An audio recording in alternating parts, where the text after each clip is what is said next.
Hola queridos amigos, bienvenidos a otra entrega de Contracara, aquí por TLV1, toda la verdad primero. Agradecemos como siempre a los que nos siguen, nos difunden, nos acompañan semanalmente, va todo nuestro agradecimiento.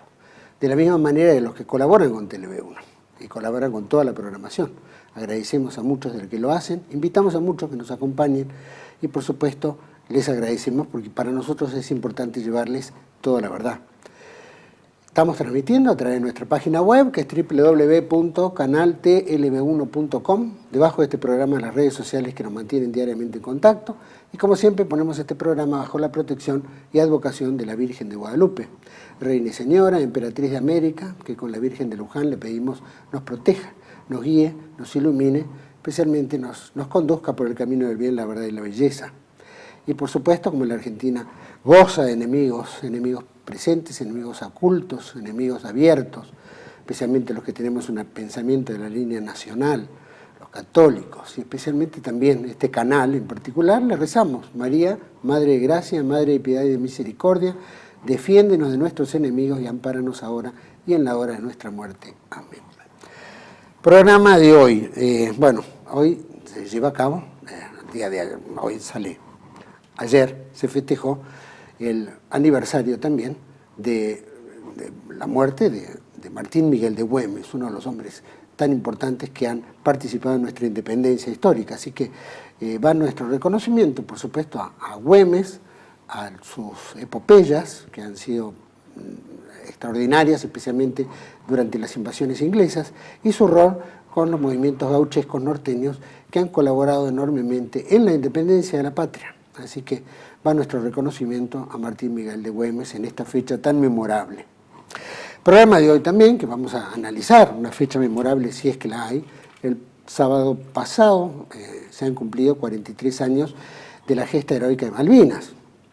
Bueno, 14 de junio fue la caída de Puerto Argentino, pero bueno, la epopeya argentina es la que nos colocó mundialmente en un grado tan importante como para hacer valorar los derechos argentinos, nuestra importancia, nuestra soberanía, frente a una ocupación que llevaba 149 años. Así que bueno, desde el 2 de abril hasta el 14 de junio de 1982, los argentinos cumplieron un rol tan importante, tan destacado, que llamaron la atención del mundo. Inclusive tratar de imponer o de lograr que el mundo reconociera los derechos argentinos en el Atlántico Sur particularmente, y las Malvinas y islas subyacentes. Hoy vamos a tocar un poquito este tema, también las resultantes, ¿no? Un balance de esa época, un poco del rol, un balance de esa época y la Argentina del hoy, ¿no es cierto? Después de, obviamente, tanta agua que ha pasado debajo del puente. En este aspecto creo que amerita tocar si también Malvinas, la caída de Puerto Argentino, fue un desguace de la Argentina para el futuro, es un castigo, como si nosotros estuviéramos viviendo el Versalles de 1920, o si estamos nuevamente en una nueva etapa. Para mí es un gusto compartir el programa con dos amigos, y para mí es un gusto presentarlo a César Trejo, ¿no?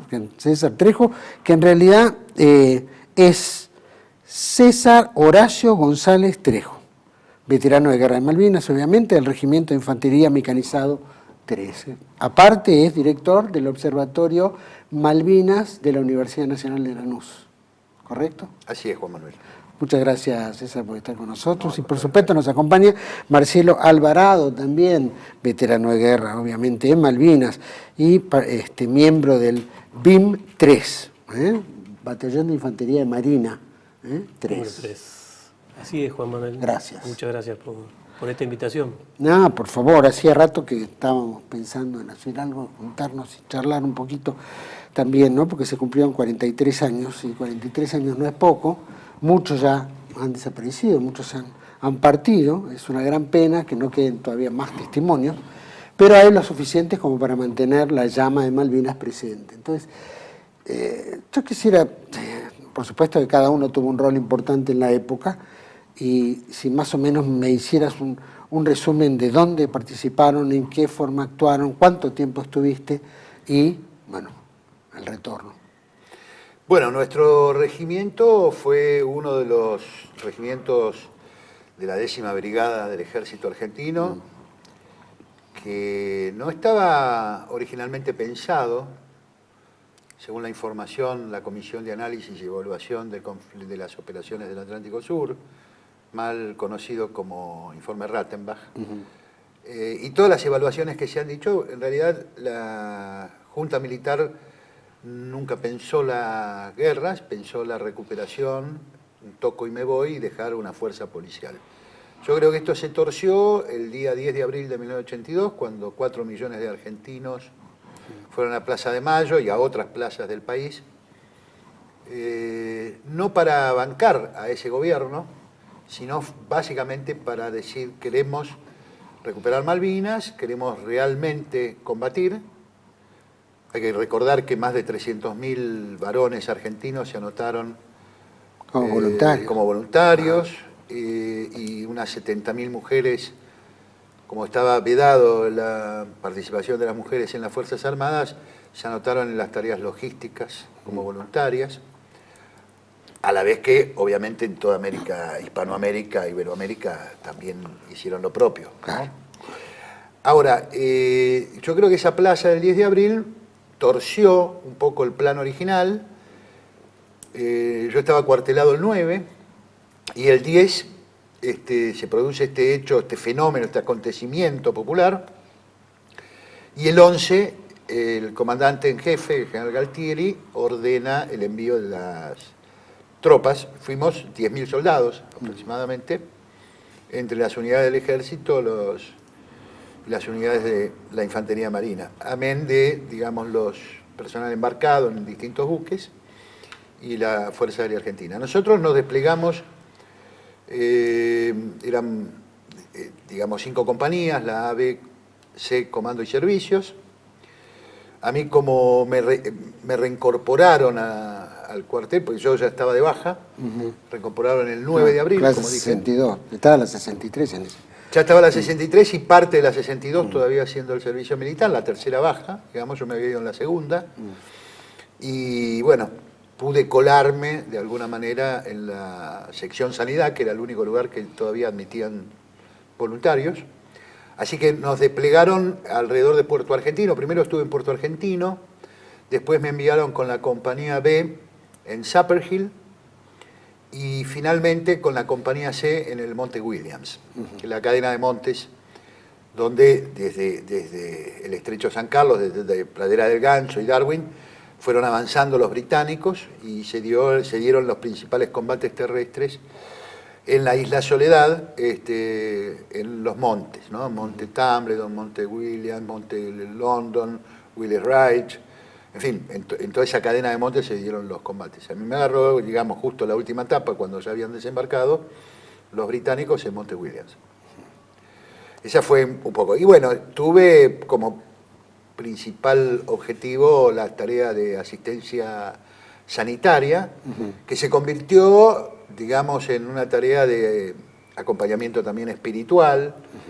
Eso a mí me obligó, digamos, a olvidarme de mis propios temores, de mis propios miedos y de mis propias angustias, y tenía que, obviamente, recorrer las posiciones de mis compañeros, dándoles un aliento espiritual, moral, además de la asistencia sanitaria, médica, ¿no? claro.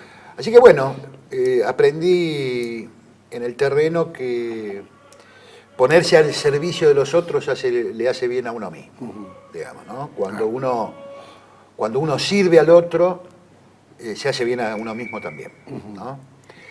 Y también se produjeron algunas cuestiones muy interesantes. Yo siempre cuento una anécdota. Había 2 soldados del regimiento que eran los peores, los que habían estado presos uno porque cada vez que lo largaban de Franco se lo tenían que ir a buscar con la policía militar porque no quería volver.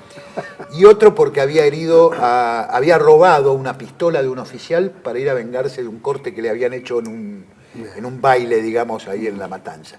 Bueno, cuando yo supe que tenía que ir ahí, dije, bueno, acá estamos fritos. Me tocaron los 2 peores, ¿no? Iba caminando y bueno, al final detecto la posición donde estaban ellos, estaba la carpita, estaban adentro, abro el paño de la carpa y lo primero que me pregunta uno de ellos es, Trejo, ¿vos sabés rezar? Digo, sí, sé rezar. Porque nosotros queremos rezar y no nos acordamos. ¿Nos ayudás? Bueno, el Padre Nuestro, el Ave María. Fíjate que los peores son los que... Yo pensé que me iban a pedir comida, algún cigarrillo, alguna cosa material. No, me pedían que los ayudara a rezar. Creo que, como dice el refrán, lo que no te mata te fortalece. Sí, no. Y de alguna manera, todo el tránsito de esa guerra contra un enemigo histórico, a pesar de lo que se ha contado mal, de la desmalvinización, del silenciamiento y demás, creo que compartimos con la mayoría de los que combatimos en Malvinas el orgullo de haber peleado por nuestra patria, ¿no? Sin duda. Bueno, eso es algo que inevitablemente nadie lo va a poder olvidar ni abandonar, ¿no? Es una lucha que permanece. ¿Y Marcelo?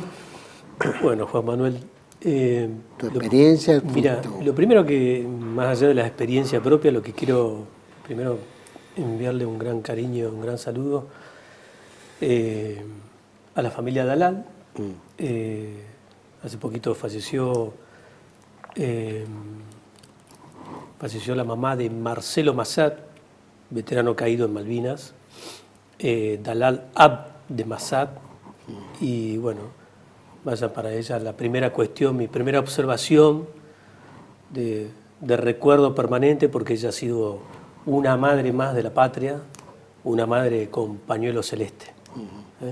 Y como tantas otras madres, y ha participado durante muchos años, digamos, de la conformación de los familiares de caídos, juntamente con los veteranos, ¿no? Bueno, acá César sabe muy bien, y eso nos ha producido un dolor muy inmenso, ¿no? Realmente.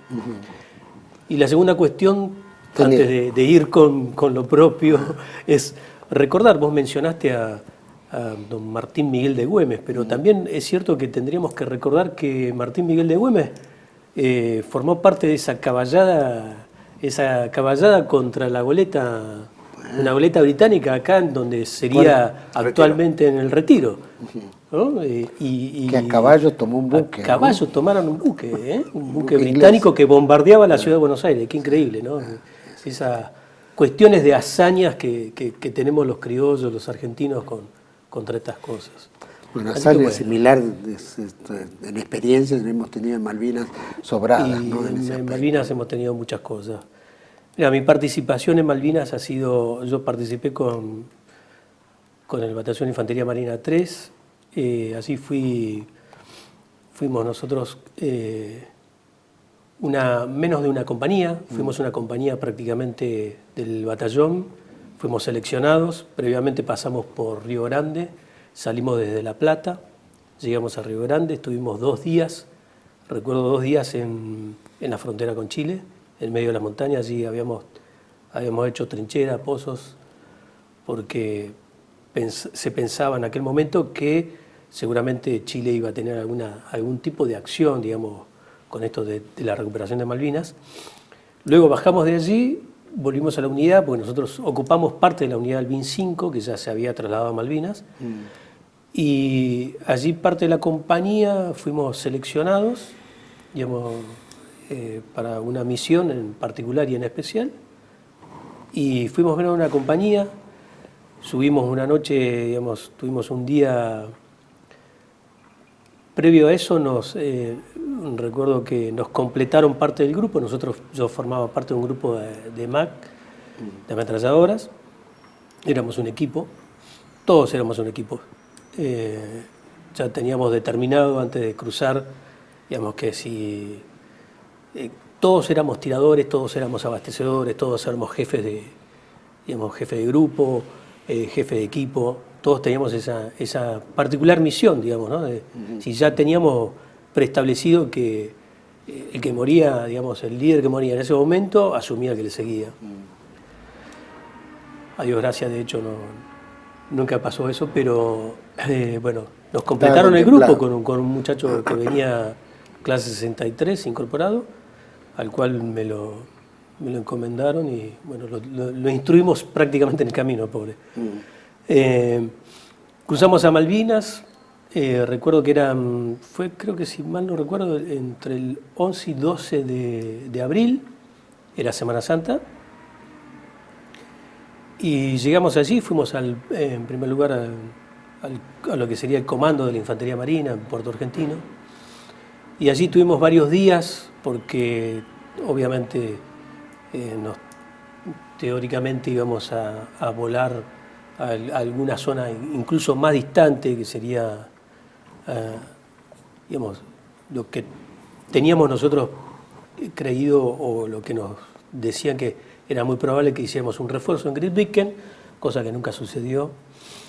Y bueno, entre esas cosas volé hacia Darwin un día, después volvimos ese mismo día, llevando el rol de algunos pertrechos. Sí. ¿Infantería Marina cuál rol tenía? ¿Más de protección de Puerto Argentino o en combate? En realidad, la Infantería Marina le dieron distintas misiones. El BIN 5 tomaron posición en los cerros Upper Hill, en Tumbledon y en Monte Williams. Digamos, obviamente que el BIN 5 estaba al completo. Digamos, nosotros fuimos allí para reforzar algún otro sector y finalmente nuestra misión terminó siendo dar seguridad a lo que sería un aeropuerto auxiliar o una base aeronaval auxiliar, que allí había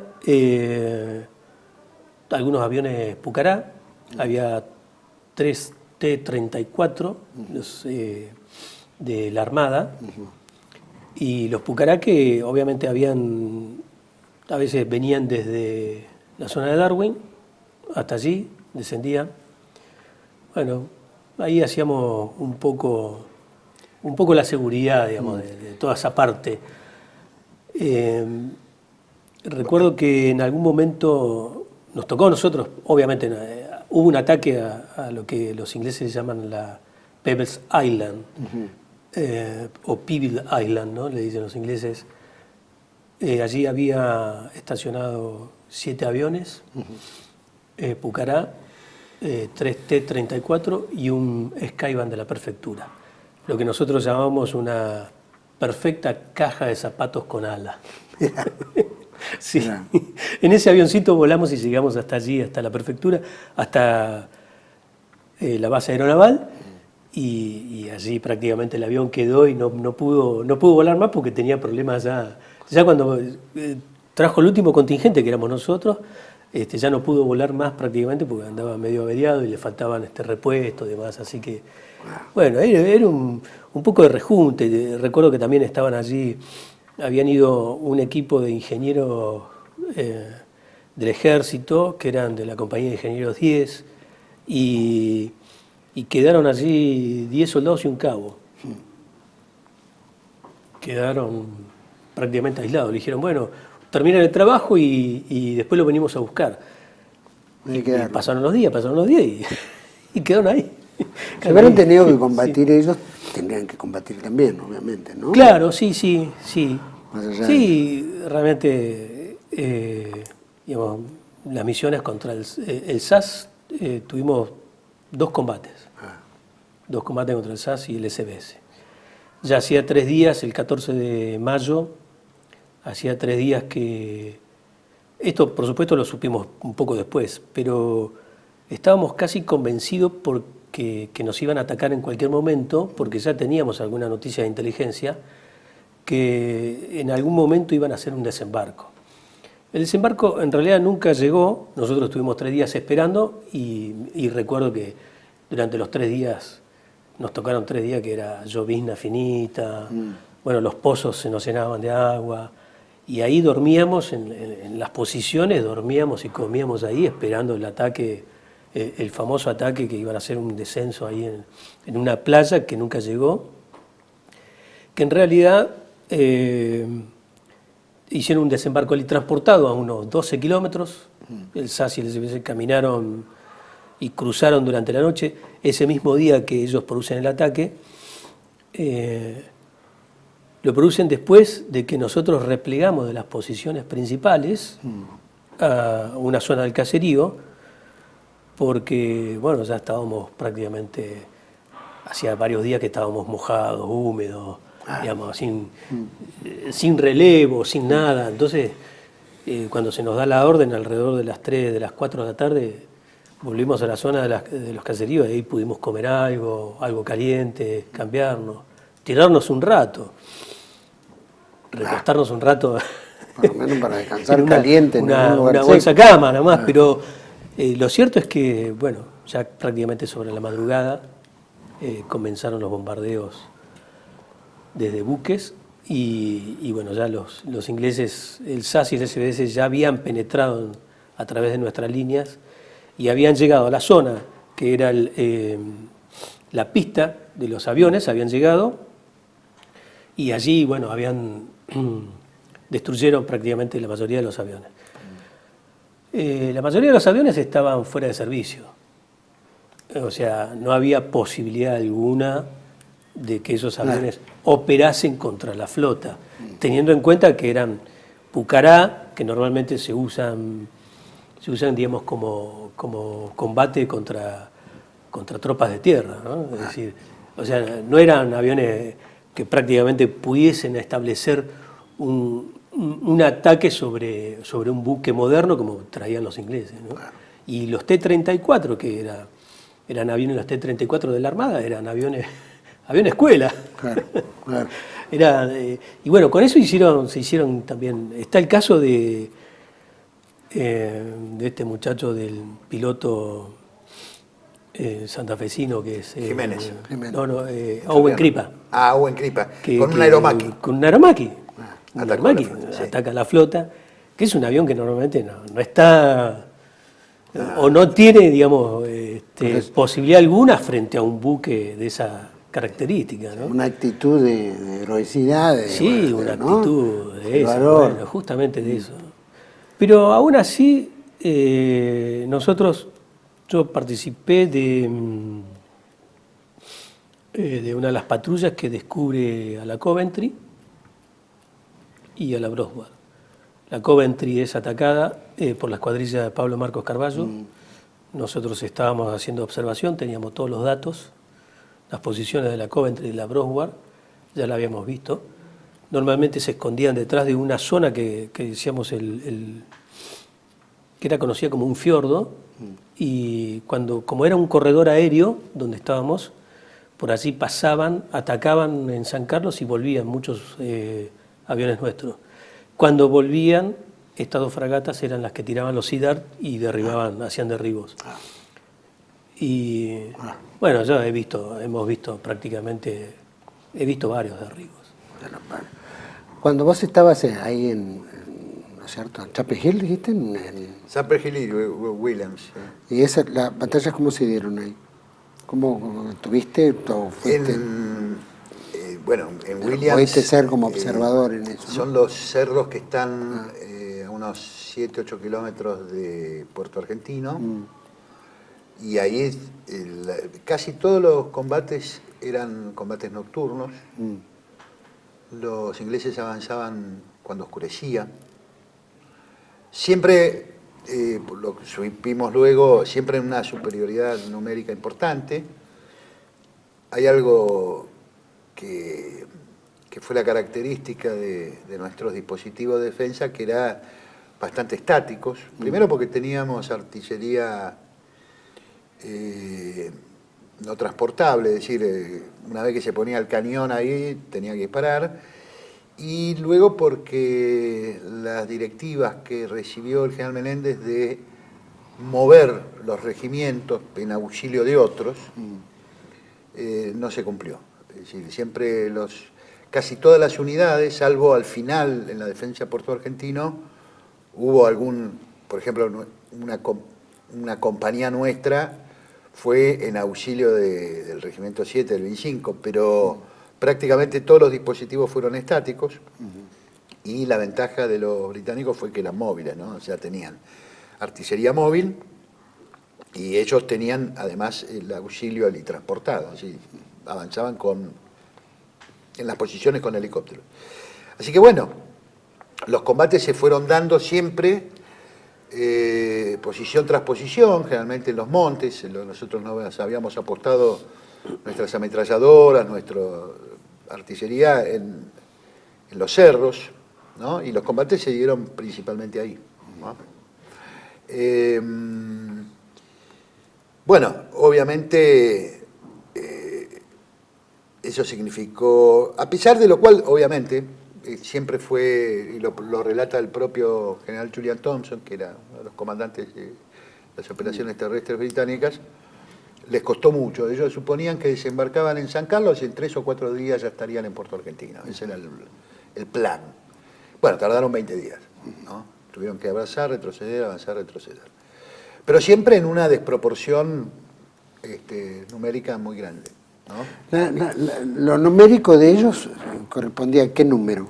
Bueno, nosotros dieron 10.000 soldados. Y mirá, el desembarco de San Carlos, desembarcan 5.000 efectivos británicos y lo esperan una compañía del Regimiento 25 y algunas más estamos hablando de 250 personas, 220 personas. Es decir, realmente siempre fue abrumador y ellos contaban con ello, ¿no? Contaban con esa superioridad. Amén, digamos, de los armamentos. Pese a lo cual, como digo, les costó mucho ir avanzando. Podían haber desembarcado muchos más soldados, traían muchos más, obviamente. Sí, desembarcaron más soldados, de hecho, pero bueno, básicamente lo que ellos, además del SBS y del SAS y de las fuerzas especiales de ellos, tenían el batallón las batallones de las Royal Marines y las guardias escocesas y galesas, pero básicamente los Royal Marines fueron los que dieron los principales combates contra nuestros... ¿Que eran mayores de edad? ¿Eran no, más experimentados o qué? Sí, algunos sí, otros no. Hay, por ejemplo, un soldado inglés enterrado en las islas que tenía 17, o por lo menos una placa que lo recuerda, que el pibe había cumplido 17 años ahí. O sea que mandaron jóvenes igual como correspondía de los... Sí, ciertamente lo que dice César respecto de, y lo que decís vos, de la superioridad. Si uno lee la mayoría de los libros escritos, digamos, por tropas nuestras, por oficiales nuestros, y uno lee, digamos, los distintos lugares donde se sucedieron los combates, prácticamente los combates fueron hechos por secciones de tiradores frente a batallones completos. O sea, esa era la superioridad, lo dice mismo Aldo Rico cuando dice, tenía una superioridad de 5-1 donde atacaban, ya sea en Tumbledon, sea, digamos, recuerdo, digamos, que... O sea, desplegados nuestros, fueron 10.000 soldados, pero ¿cuántos desplegados había? Para estar en diferentes posiciones, ¿no es cierto? No bajaron claro, sí, de golpe como bajaron sí. 5.000. Pero fíjate vos que, digamos, los principales ataques se dieron en sectores donde numéricamente tenían una gran superioridad, digamos, en medios y en hombres. Y además ellos dicen, por ejemplo, hay zonas de Tumbledon donde secciones de 30 hombres combaten contra el regimiento escocés, y claro, cuando se dan vuelta ya por el otro costado, digamos, del cerro, ya le habían calado un montón de hombres y ya prácticamente terminan algunos rindiéndose u otros muertos porque eran numéricamente superiores, digamos, y equipamiento en hombres y en equipamiento, ¿no? En equipamiento. Bueno, eso, el apoyo naval, apoyo aéreo, ¿no? Es una realidad. Además, con el tiempo supimos perfectamente que, obviamente, creo que hay, en los medios anduvo dando vuelta una serie de fotografías donde se muestran las fotos satelitales de posiciones argentinas, brindadas por Estados Unidos, ¿no? Claro. Por supuesto. O sea, tengamos en cuenta que no combatimos contra los ingleses, combatimos contra la OTAN. Y eso es una realidad incontrastable, y además los que estuvimos allí sabemos perfectamente. Yo recuerdo que las noches estrelladas que teníamos en Malvinas, las pocas noches estrelladas, veíamos sobre el cielo, no sabíamos si eran estrellas, platos voladores, que se movían de un lado a otro con una facilidad, decíamos, y todos nos dábamos cuenta que, recuerdo un sanjuanino que decía, que decía, sonríen que nos están mirando. Sí, Sí, decía así, y bueno, decía, ya no están sacando fotos de allá arriba nomás, decía el sanjuanino. Bueno, era obvio eso, ¿no? Era obvio. Para nosotros sabíamos que esas cosas estaban sucediendo y que, bueno, que estábamos frente a un enemigo mucho mayor, ¿no? No era solamente los ingleses. Superioridad numérica obviamente tiene que ver en cualquier guerra, ¿no? Pero también la capacidad de combate, qué sé yo, es un contrincante importante en este Sí, aspecto, claro que ¿no? sí, pero también tiene que ver con los comandantes, ¿no? Es decir, nosotros, y esto lo han analizado muchos, digamos, la guerra no se pierde en el Atlántico Sur, se pierde en Buenos Aires. La guerra es un fenómeno total. Había muchísimas armas que podía haber utilizado los comandantes políticos, estratégicos, militares que no usaron. O sea, mientras nosotros estábamos combatiendo allá, Galtieri en un momento dado quiso declarar la cesación de pagos de la deuda. Y estaba el ministro de Economía, Roberto Alemann. Y Alemann dijo, no, hay que honrar la deuda, ¿no? Y le mandó la renuncia a Galtieri por ese motivo. Y Galtieri tomó la decisión de confirmarlo a Roberto Alemann y seguir pagando la deuda. Y se cruzó desde la Rosada al Ministerio de Economía con el papelito diciendo, no, rechazo la renuncia y demás, vamos a honrar la deuda. Es decir, Enrique Liva, que escribía las crónicas periodísticas para el diario Clarín en ese momento, sí, François Lepot. François Lepot, que significaba gomía, ¿no? Lepot significaba gomía en el argot parisino. Y él contaba que los periódicos que estaban ligados a los bancos, a la City, estaban muy preocupados. Dice, comentando, a ver cuándo para esta loca de la Thatcher este tema, porque nos va a hacer perder plata. Porque gran parte de la deuda contraída, la deuda externa contraída, eran con bancos ingleses. Entonces, si la Argentina declaraba la cesación de pago, el embargo a los bienes británicos, en fin, medidas económicas. La aceptación, por ejemplo, de, no sé, un batallón iberoamericano, por ejemplo, ¿no? Que hubieran todos los 25.000 bolivianos que se anotaron para pelear a favor nuestro, bueno, un puñado de estos, los venezolanos, los panameños, y hubieran hecho un batallón iberoamericano, era como hacerle la guerra a toda Iberoamérica. No lo podrían haber hecho. Es decir, y después...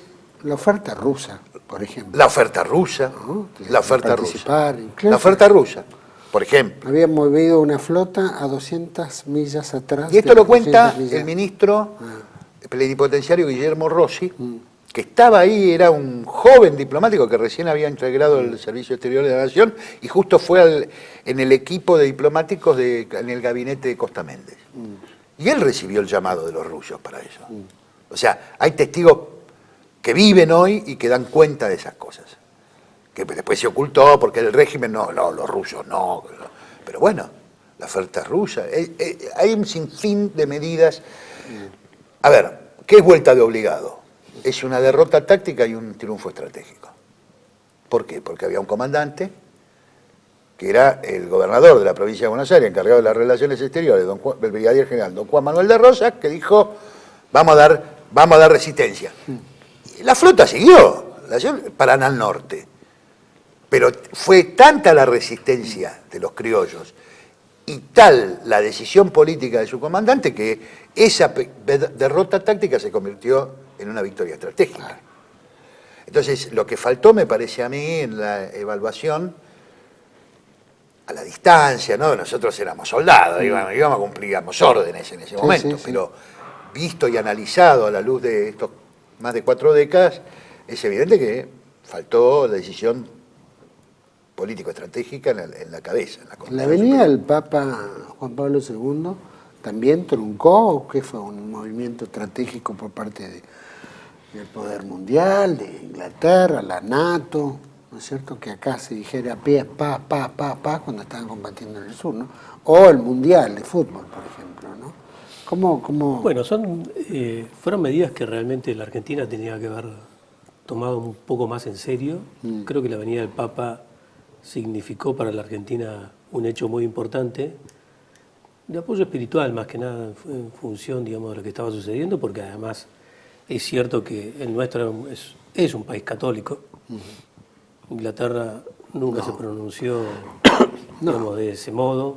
Anglicano, Y además han sido siempre anglicanos, han sido protestantes.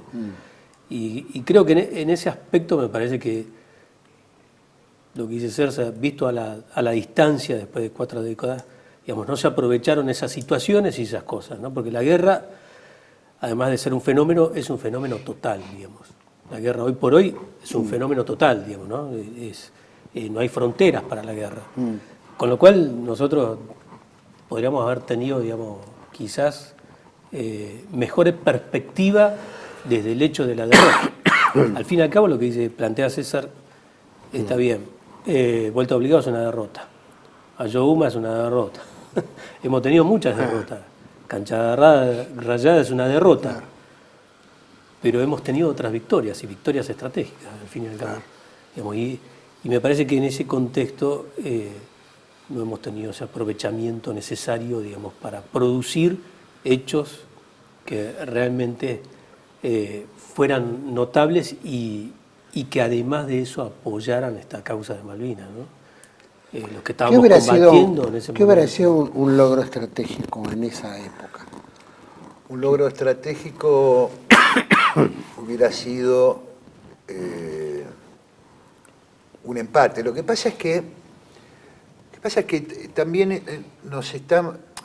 tenemos que repensar. En general se ha explicado que las causas de la guerra, se ha dicho, bueno, fue para que los militares que venían mal dieron el manotazo de ahogado sobre una causa noble y la usaron para perpetuarse en el poder. La verdad que hay otras hipótesis que hay en danza, que es la de las causas exógenas y del marco geopolítico, y en esa interpretación, que hay muchos investigadores que adhieren cada vez más, es Estados Unidos el que piensa el conflicto. Un Estados Unidos que necesitaba, junto con la OTAN, establecer bases militares en el Atlántico Sur. ¿Y qué es lo primero que hizo cuando finalizó el conflicto? Construir la nueva pista aérea, que está en Monte Agradable, ellos llaman Mont Pleasant, ahí justamente donde estuvo el amigo Marcelo, ¿no? Enfrente de donde estuvo Marcelo, como desde la Gran Malvina. Bueno, en la Isla Soledad hay una base cerca de San Carlos y Darwin que se llama Monte Agradable, que es una base de la OTAN, que tiene 4 componentes, no uno. Uno satelital, otro misilístico, y luego la de la Fuerza Aérea y la de la Armada Británica. Y un componente también terrestre de los Royal Marines, que son 4 componentes. Y es la base militar de la OTAN, digamos, más grande en el Atlántico Sur y con mayor capacidad de despliegue. ¿Para qué? Para el estrecho de Hormuz, en esa época, para el control del pasaje interoceánico Atlántico-Pacífico y también para la proyección hacia la Antártida. Es decir, los escenarios, el Atlántico Sur y los polos son escenarios de alto interés estratégico de las grandes potencias. Y esto se está viendo y se está desplegando en el Ártico y en el Antártico. Por lo tanto, es de una enorme importancia, es casi un objetivo vital para Gran Bretaña estar, amén de los recursos, de los bienes naturales que vienen a explotar. Entonces, bueno, para todo esto pensamos que obviamente carecían nuestros comandantes de la visión geopolítica y estratégica adecuadas. Entraron en la trampa tendida por Estados Unidos y Gran Bretaña, pisaron el palito, creyendo además que no iba a haber conflicto, porque si ellos estaban cooperando en Centroamérica en El Salvador, en Honduras, Nicaragua, ¿no? Entonces, no, si somos amigos, ¿cómo vamos? No va a haber pelea, va a haber una mediación. El coqueteo de Kirkpatrick con entonces, Galtieri. Se entró de alguna manera en una gran trampa estratégica de la cual solo se podía salir con otro rumbo, que no se tomó. Entonces, ¿cuál hubiera sido? Yo creo que es en la posguerra donde se podría haber dado una victoria, y todavía se está dando esa batalla, 43 años después, de evaluar, por ejemplo, realmente quiénes son los amigos. El actual gobierno dice que los amigos son los enemigos. O sea, quiere ser socio pleno en la OTAN. Menem ya había conseguido que lo admitieran como aliado extra OTAN. Estos quieren ser socio pleno. El ministro de Defensa Petri, ese que se disfraza de soldadito y juega al G.I. Joe, ¿no? Va y pide ser socio pleno. ¿Cómo vas a ser socio pleno de una potencia que te está ocupando 1/3 del territorio? ¿Cómo vas a considerar a Estados Unidos, Gran Bretaña e Israel, que son los que están ocupando el Atlántico Sur? Porque si bien están los ingleses no estarían si no fuera por la anuencia norteamericana. Y hoy, en el escudo de acero que tiene las Malvinas, se le vendieron los israelíes. Y la empresa que compró el paquete accionario de la Rockefeller Exploration, que hizo toda la prospección y exploración petrolera en el Atlántico Sur offshore, se la vendió a la empresa Navitas Petroleum, que es una empresa israelí. Entonces nosotros decimos que somos amigos de nuestros enemigos. Está todo dado vuelta, digamos, ¿no? Amén de todos los negocios estratégicos que, vía los acuerdos de Madrid y vía el Tratado de Promoción y de Inversiones con Inglaterra, se firmó en el año 92. Y le estamos entregando los yacimientos minerales, los hidrocarburos, el control de los alimentos, los seguros lo tuvieron siempre, en fin, los resortes económicos estratégicos lo tiene el enemigo. Y nosotros estamos cada vez más diciendo queremos ser amigos de ustedes. Es decir, es la teoría del buen esclavo, ¿no? El esclavo que se comporta bien y que quiere ser más esclavo. Sin ninguna clase de beneficios en este caso, ¿no? Porque bueno, para algunos. Para algunos hay, ¿no? Pero en realidad para pocos... Yo creo que son lo mismo de siempre que estuvieron ahí arriba y o por lo menos, que llegaron en las últimas décadas, hicieron mucha plata y entonces están... Lo que dice César, uno lo puede constatar,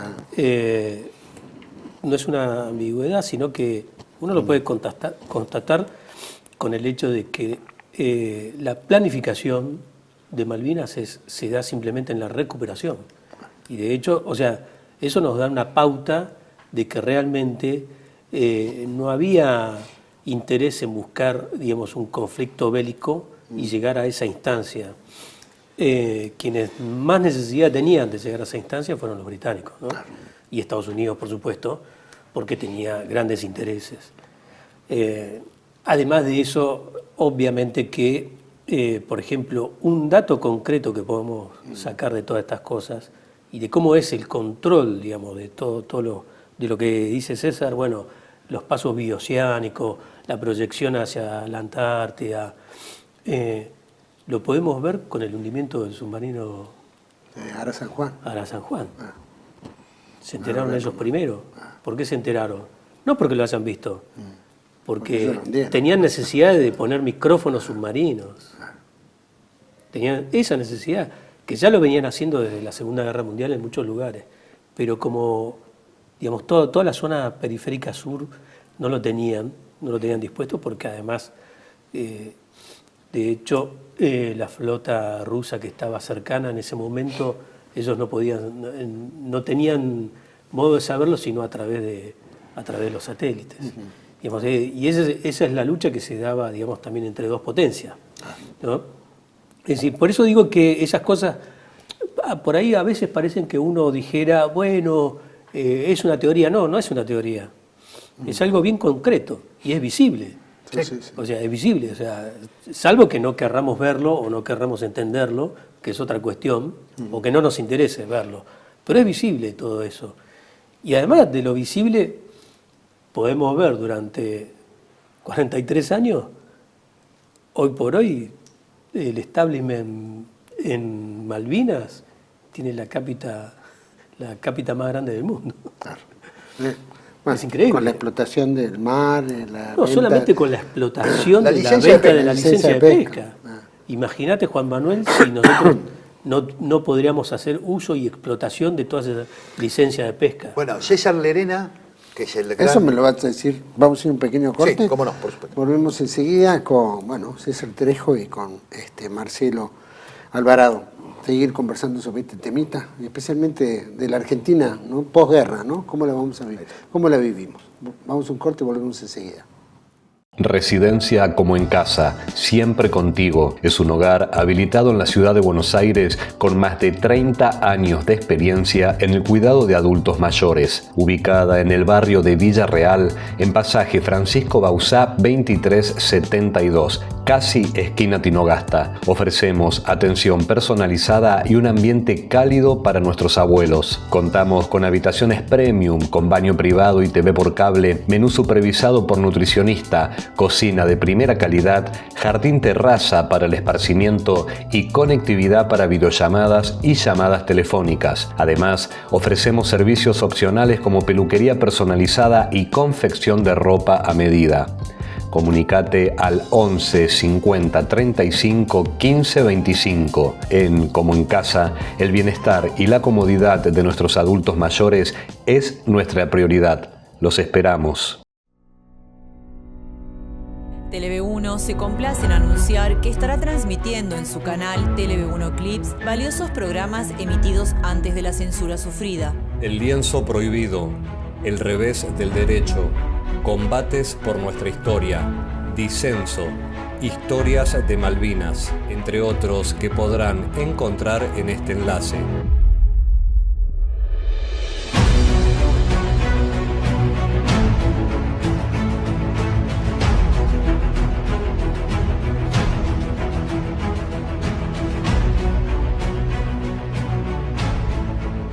Agradecemos su aprovechamiento y difusión. Bienvenidos a CEPA, Centro de Estudios del Pensamiento Americano. Nuevo sitio web de cursos de formación en política, filosofía, historia, literatura, geopolítica, religión, psicología y más. Cursos de formación que reflejan el verdadero pensamiento americano. Lo invitamos a elegir el curso de su agrado ingresando en www.cepa.la.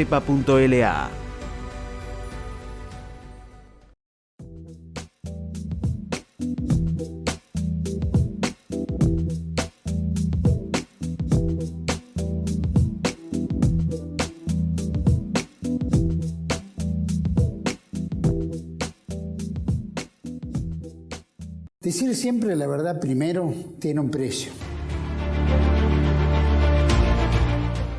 Dependemos de tu ayuda. TLV1, toda la verdad primero.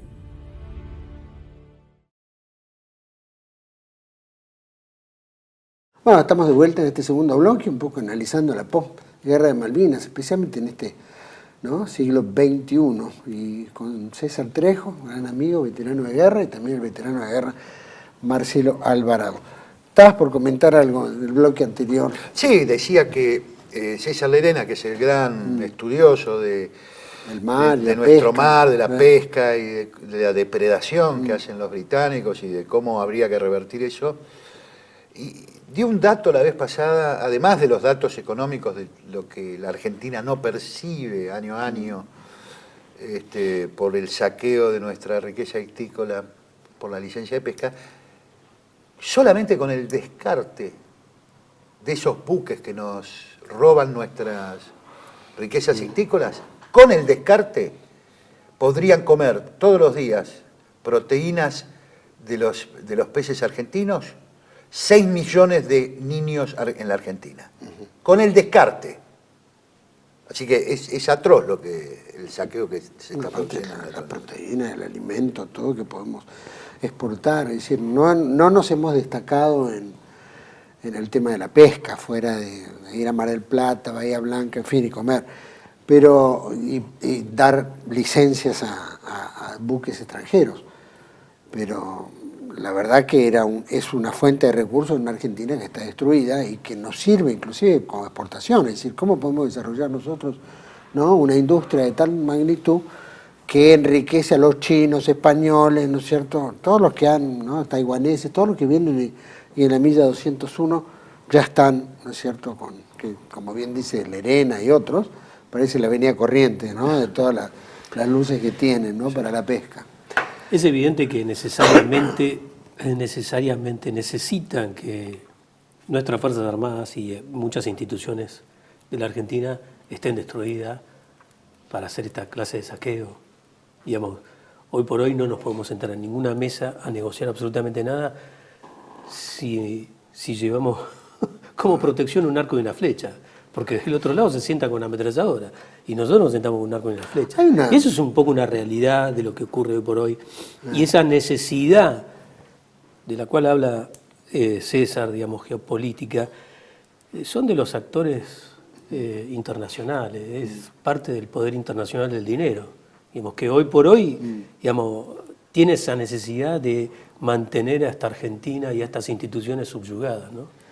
Creo que eso es visible. Me interesa después, exacto, porque cuando terminó la guerra, obviamente, bueno, capitulación, o lo que se llamó, ¿no? la caída de Puerto Argentino, la firma. Argentina en ese momento todavía era poderosa, tenía buenas relaciones con los países del tercer mundo, posesionada y respetada por muchas naciones, y particularmente tenía un liderazgo regional. Primero porque tuvimos la guerra que no tuvo ninguno, ¿no? Y eso que nos beneficiaba en algún momento. ¿Qué pasó? ¿Por qué eso se desaprovechó? ¿Qué fue lo que empezaron a jugar fuerzas? ¿De qué naturaleza? Se fue desarmando. Se dieron dos procesos para mí.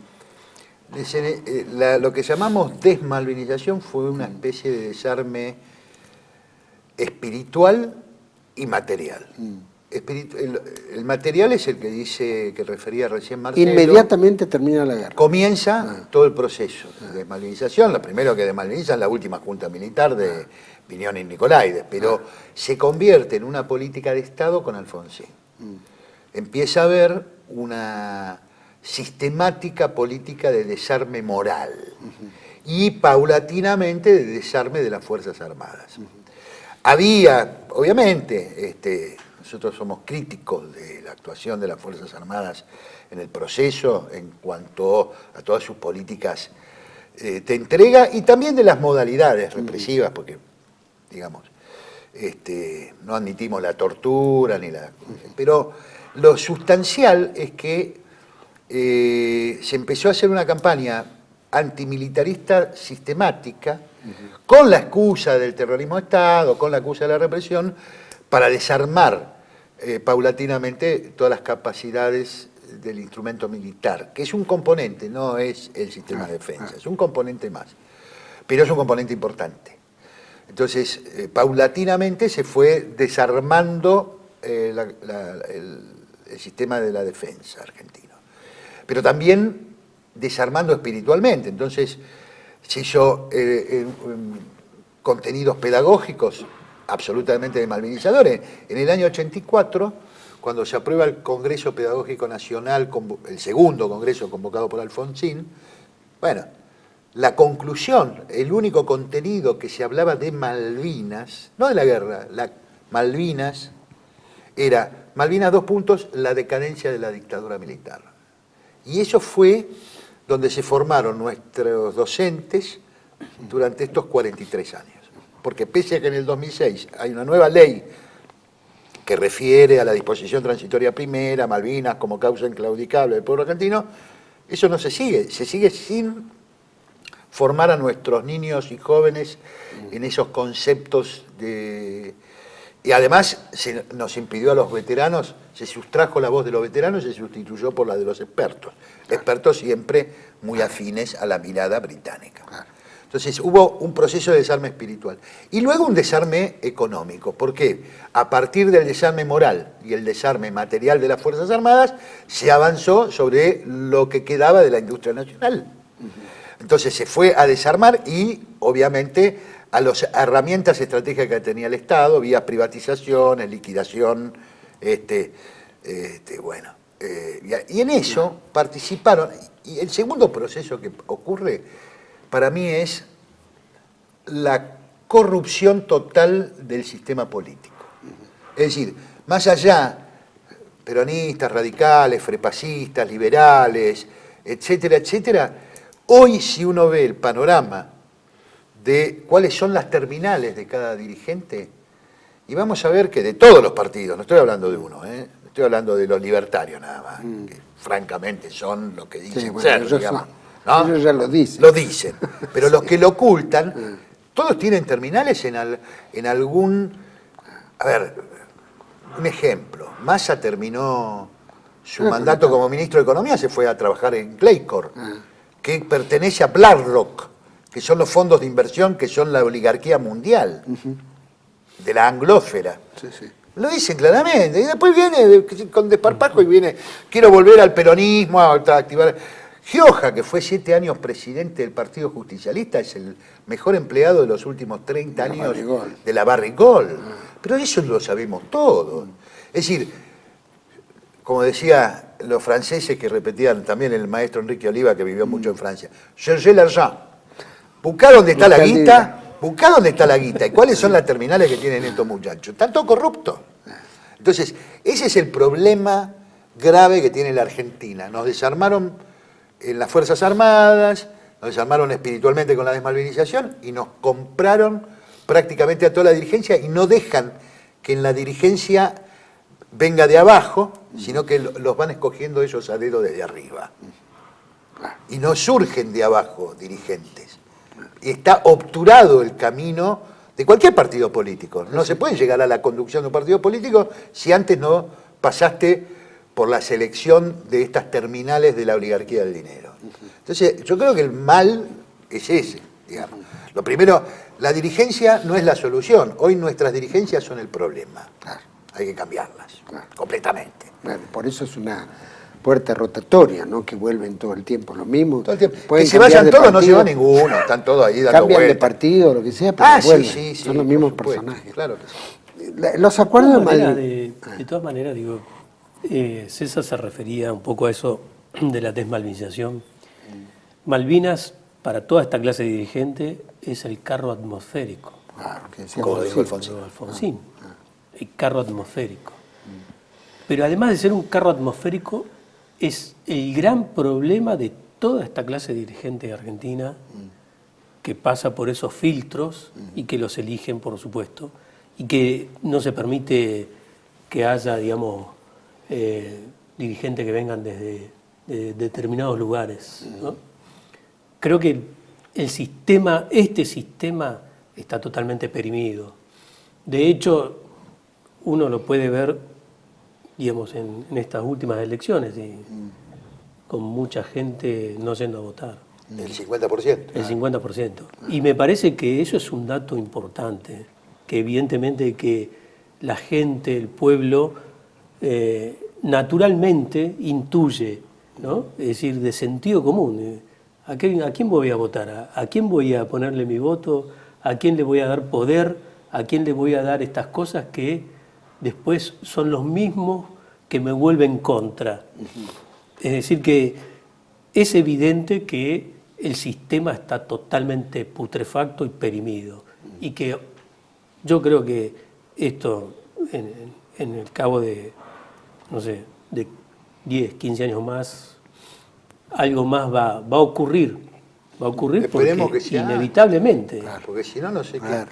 si la Es ruina. una agonía que no No, pero es Hay una excepciones, yo no realidad, quiero. Cuando uno generaliza, a veces conoce a algunos tipos que son dignos, algunas personas que son dignas y demás.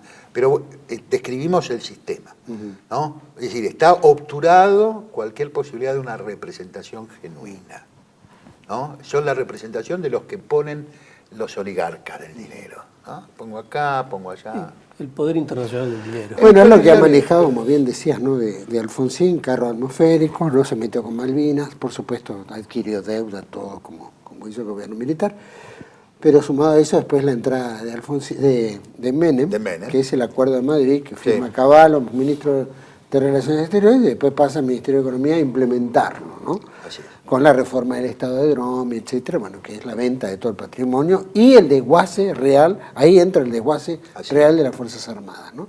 que nos vuelve impotentes y ¿no? Se da en eso.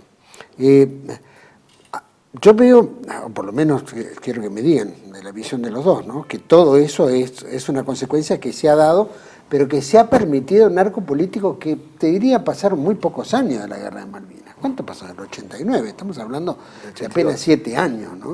Del acuerdo de Madrid, acuerdo, sí. y todo, que entró en Menem y qué sé yo. Sí. ¿Cómo es algo que fue aceptado tan rápido, ¿no? Y de repente, ¿cómo se vende eso como para que toda la gente lo tomara y al mismo tiempo se damnificara, porque se destruye a sí misma, ¿no? En el 98, 2 coroneles chinos escribieron una nueva interpretación de lo que es la guerra, ¿no? Y lo llamaron la guerra irrestricta. Después, un par de norteamericanos tomaron eso, que ya venía de un fondo de Clausewitz y von der Goltz, que lo habían hablado, la guerra total, la guerra... Y los yanquis lo llaman la guerra híbrida.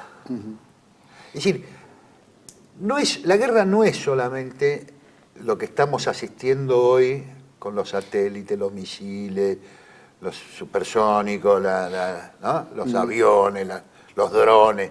Sí, es eso, pero también está el componente, los otros componentes, los componentes económicos, los componentes cognitivos y demás. Recordemos los últimos días de Alfonsín, la hiperinflación, donde uno estaba haciendo la cola en un almacén para comprar cualquier producto, un pedazo de queso, un cacho de pan, y estabas haciendo la cola, y cuando estabas en el último lugar de la cola tenía un precio, y cuando llegabas al mostrador tenía otro. O sea, en medio de ese caos total, la hiperinflación, lo que la gente quería era que se calme, que viniera, ¿no? Entonces, las expectativas estaban dadas en eso, en el plan, en la convertibilidad, cuando se anunció. Entonces, todo lo demás era como secundario. Ahora no pasa lo mismo. Es decir, hay un plano, por eso hay la pregunta de la deuda, la inflación, todo esto, en un país tan rico como el nuestro. No debería existir esas cosas. Son guerras provocadas, las deudas son formas, la contracción de deudas son formas de la guerra económica y de todo lo que conlleva luego. Y la hiperinflación y las amenazas también son formas de control de los mercados para someter a las naciones y a las comunidades. Entonces, generalmente la emergencia nos hace, bueno, salgamos de esto y después vemos qué pasa. Y siempre estamos así. Es una forma de la guerra, ayudado por los medios, ahora ayudado por las redes, ayudado por los algoritmos, ayudado por la inteligencia artificial y ayudado por todo un sistema político cómplice. Entonces, es obvio que uno tiene que... pero la realidad es que la pérdida de soberanía territorial, la pérdida de soberanía nacional, el desarme moral y material de nuestra nación, repercute en nuestra vida cotidiana. ¿Cómo es posible que una nación como la Argentina, tan rica en todo, con apenas 48 millones de habitantes, estemos más de la mitad de la población debajo de la línea de pobreza? Un país rico con un pueblo pobre. ¿Estamos locos? Pero es porque la Argentina es un país saqueado. Es decir, hemos perdido varias batallas, no solo la del Atlántico Sur. Ahora, la batalla del Atlántico Sur es la que nos ilumina. Los muertos sagrados, santos muertos que tenemos de nuestros compañeros, nuestros héroes, son los que nos iluminan el camino de la redención. Son los que dicen, no, nosotros no tenemos que... No podemos, ellos no murieron, ellos y tantos otros que los precedieron, para que la Argentina sea una patria grande, no murieron por esto, por esta miserabilidad cotidiana en la que vivimos. Entonces, Malvinas es un faro que nos ilumina hacia el camino de nuestra definitiva emancipación, soberanía e independencia. Eso es lo importante, y por eso el pueblo argentino toma Malvinas y lo toma como una autoafirmación identitaria. Por eso lo pintan las paredes, le pone nombre a las calles, a las plazas, a los monumentos, lleva la silueta de Malvinas en las banderas, en las canchas. Por eso Malvinas tiene tanta fuerza, ¿no? Algunos intelectuales se preguntaban hace unas semanas atrás, estas cosas, y redentorismo que tiene territorialista, unanimista, ¿no? Que hablan así despreciativamente. No comprenden el significado que tiene Malvinas en el corazón de los argentinos. Bueno, nosotros sí. En eso, vos tuviste que ver o algo, Marcelo, en la declaración de capital de veterano de Malvinas a San Andrés de Giles, ¿puede ser? Sí. Mirá. Sí, sí. ¿Cómo se da eso de ahí? Mira, yo te voy a contar así sucintamente. No, porque hacia la moral que hablas vos, ¿no? Sí. Que me gustaría volver al Es tema cierto, ese, yo ¿no? voy a tratar de expresarte un poco el tema, la idea. Digo, que hacen bien los enemigos de nuestra patria en decir que Malvinas es un carro atmosférico, porque en realidad Malvinas es un grano para toda esta clase de gente. Nosotros somos el grano ese, porque César dice muy bien sobre estos generales chinos que la guerra irrestricta significa todo, es todo, económica, cultural, sociopolítica, tiene un montón de ribetes. Nosotros perdimos una batalla, que es la batalla por Malvinas, la del Atlántico Sur, pero la batalla cultural es la que estamos dando y la que por ahora estamos tratando de revertir. ¿Y quiénes la dan? ¿Quiénes la dan? Bueno, sus propios actores, los que combatieron ahí, los que sufrieron, los que pasamos frío, los que pasamos hambre, los que recibimos 200 toneladas de bomba, todos esos hombres, los que tenemos y creemos que realmente podemos revertir determinadas situaciones. Tal vez yo voy a repetir una frase antigua que la dijo un viejo general indochino, ¿no? La estrategia sin tiempo. Bueno, nosotros vamos en esa estrategia sin tiempo. Vamos haciendo en la estrategia sin tiempo, vamos diciendo, acá este es el problema, estas son las soluciones. Acá buscamos que muchos de estos jóvenes hoy son jóvenes, quizás sean guerreros mañana o dirigentes mañana. Y nosotros lo que estamos haciendo es buscando apuntar al corazón y a las inteligencias de esos hombres, de esos jóvenes, de esos chicos. Y nosotros creemos y estamos convencidos que hay que empezar desde el jardín. César se refería antes sobre el tema de la reforma del Congreso Educativo. Bueno, nosotros hace muchos años vimos estas cosas, las veníamos viendo. Hubo un hombre, un gran jefe para nosotros, un gran jefe con una idea y además con unas luces muy profundas, ¿no? Que hoy vemos cómo todo eso que nos decía en aquel momento, hoy lo vamos viendo. Nosotros éramos mucho más jóvenes y decíamos, venía el coronel Zaineldin cuando nos hablaba, nosotros no entendíamos, ¿cómo va a ser esto? ¿Cómo va a suceder esto? Bueno, estas cosas que nosotros en aquel momento nos preguntábamos es la que estamos viendo hoy por hoy. Esta entrega, ¿no? Esto que dijo, en algún momento dijo, vamos a entrar al nuevo orden mundial atados de pies y manos. Y de rodillas. Y de rodillas. Lo dijo el coronel Zaineldin y nosotros pensamos en aquel momento. ¿No? Sí. Malvinas era la bisagra, ¿no? Malvinas es un iceberg y una cosa que le salió, digamos, a este mundo, ¿no? Y a toda esta clase de dirigentes. Por eso nos llaman carro atmosférico. Claro. Para Zaineldin, Malvinas era la bendición de un nuevo amanecer en la República Argentina. O para la clase dirigente en general argentina, como dijo Alfonsín, es un carro atmosférico. Para el pueblo argentino es su bendición y su causa nacional. Para mí ahí está la verdadera grieta de la Argentina, ¿no? Yo creo, nosotros somos una pequeña parte de un inmenso pueblo que guarda en su corazón la honra de los que dieron su vida y que sabe que el camino por el cual hay que transitar es el de la recuperación de Malvinas. Malvinas como una especie de faro que ilumina otras muchas batallas que debemos dar. Ahora, abajo amor, patriotismo. Cuanto más adentro de la patria uno va, más sentimiento de patria. Y cuanto más abajo va, más sentimiento de patria. Cuanto más arriba, en las élites, más entreguismo, cipallismo, más mirando hacia afuera, más mirando hacia otro lado. Esa es la única grieta real. No es ideológica, no es izquierdas o derechas. Es patriotismo, el proyecto patriótico frente a la antipatria. No hay otro. Hay una, sí, no cabe la menor duda que es eso, ¿no?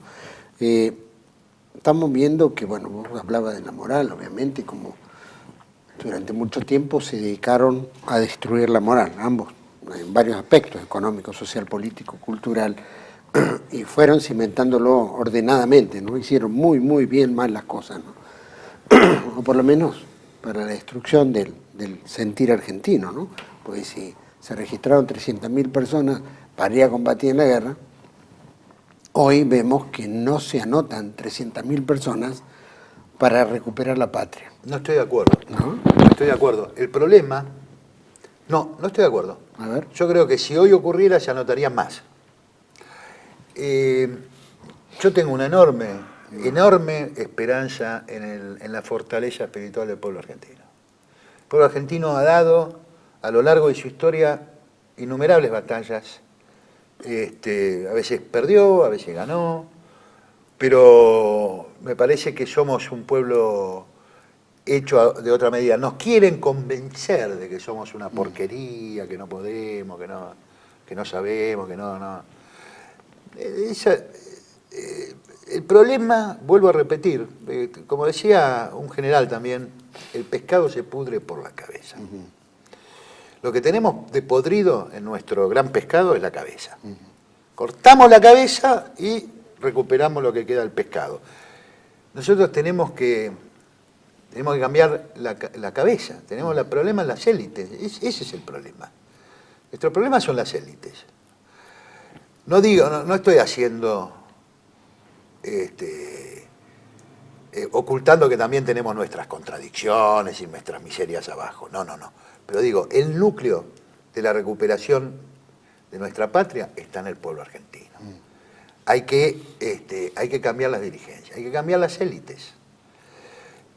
Milei tenía razón cuando hablaba de las castas. Lo que pasa es que él también es parte de esa casta. Sin duda. Extremo, se puso supercasta esa hora, ¿no? Criticaba las castas y es el supercasta. Pero tenía razón en esto. Salvo honrosas excepciones, el grueso de la clase dirigente argentina no sirve para mierda. Sirve solamente para enriquecerse y para su propia defensa de sus propios intereses, personales o sectoriales. No le importa al pueblo. Bueno, habrá que hacer inteligente, prudente y demás, y sacar representantes genuinos hasta, digamos, como dice el Martín Fierro, para que venga un criollo en esta tierra a mandar, digamos, ¿no? Sin duda.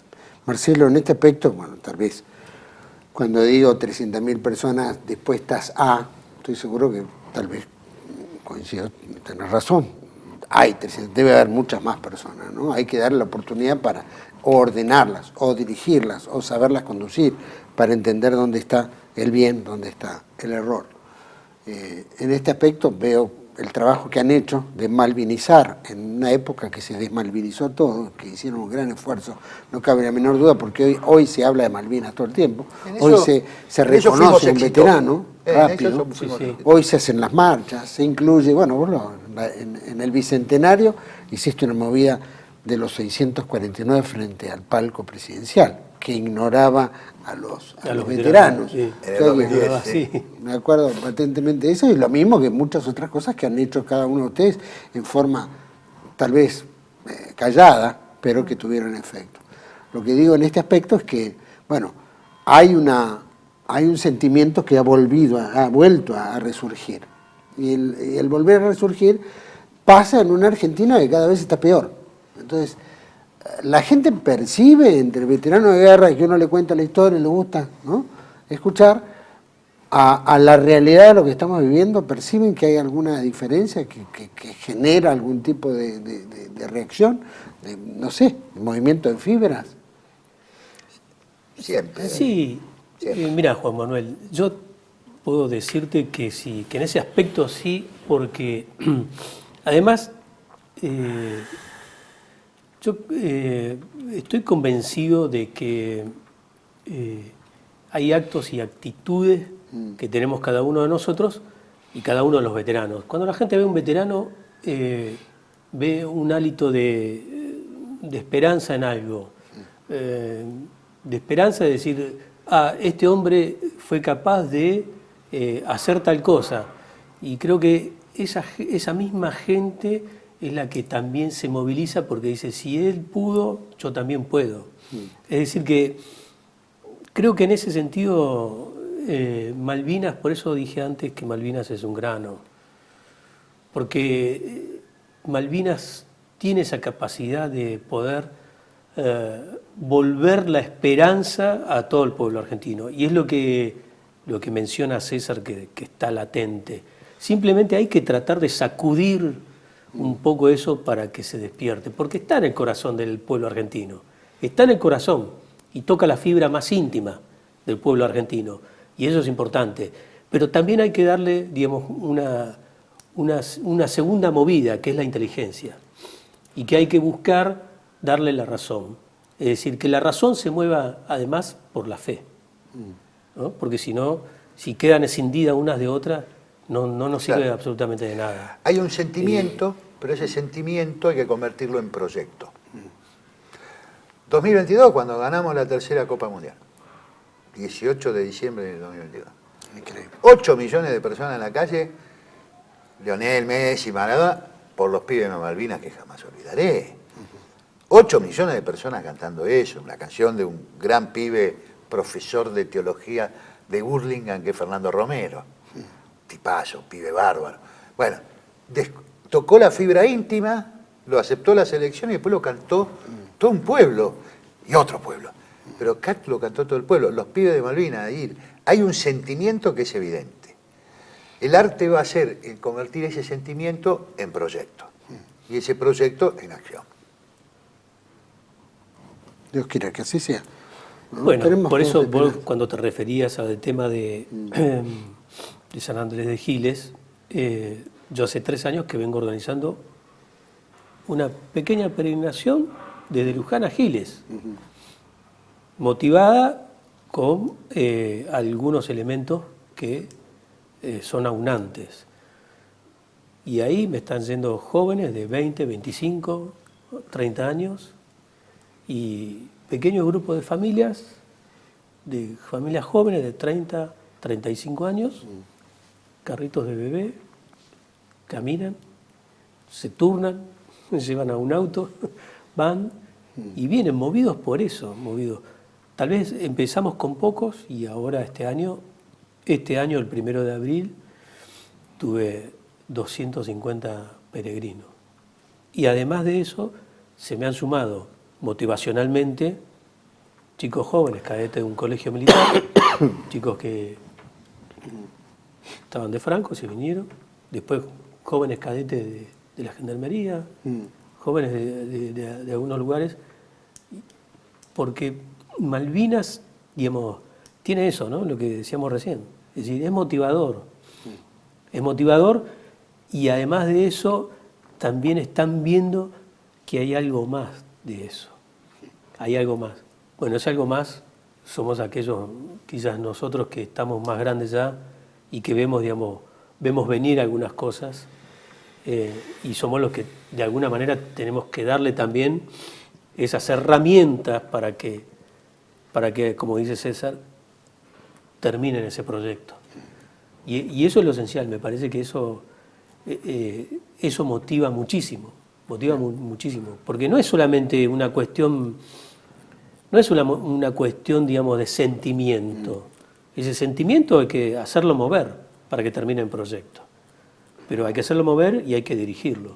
Bueno, y eso es lo que me parece que nos da muchísima esperanza, ¿no? Y eso está latente en el pueblo. El pueblo lo tiene, lo que dice César, el pueblo lo tiene, está ahí, pero está esperando que vayamos y empecemos a moverlo. Y eso va a empezar a salir en algún momento. Bueno, Cuando decía como el coronel decía- Seineldín, decía que Malvinas es un iceberg que va saliendo de a poco y que además de eso es una gracia que nos ha enviado Dios. Justamente de eso se trata, ¿no? Ese pequeño iceberg que en algún momento va a terminar de aparecer y será el grano que decía yo antes, será el carro atmosférico que dicen ellos. Claro, somos el carro atmosférico porque nosotros somos la mierda para ellos, los que realmente le vamos a quemar el asado de ellos. Es decir que, mira... Dios quiera. Y Dios quiere que sea mira, pronto. bien dicen, hoy yo veo a veces muchos videos en las redes sociales, qué sé yo, y una vez dijo Pablo Marcos Carballo dijo, para un inglés no había nada peor que un argentino recién confesado. Mira.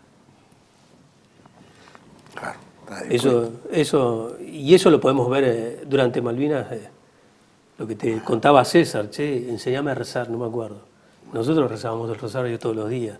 No podíamos comulgar porque no teníamos sacerdote en el momento donde estamos ahí, pero era todos los días. Y más de uno tenía una estampita en la culata de su fusil. Digamos, esto nos diferencia de los ingleses. Esto nos hace totalmente diferentes. Somos dos concepciones totalmente contrapuestas. Y son las mismas que necesitan ellos de nuestra clase dirigente. Que sean ese tipo de clase dirigente y no la de los recién confesados, ¿no? César, gracias por haber venido. Gracias, Gracias por la invitación. por haber aportado tanto. Lo mismo, Marcelo, muchísimas gracias a los Gracias dos. a vos, Juan Manuel. Creo que ha sido muy, muy rico, muy valioso.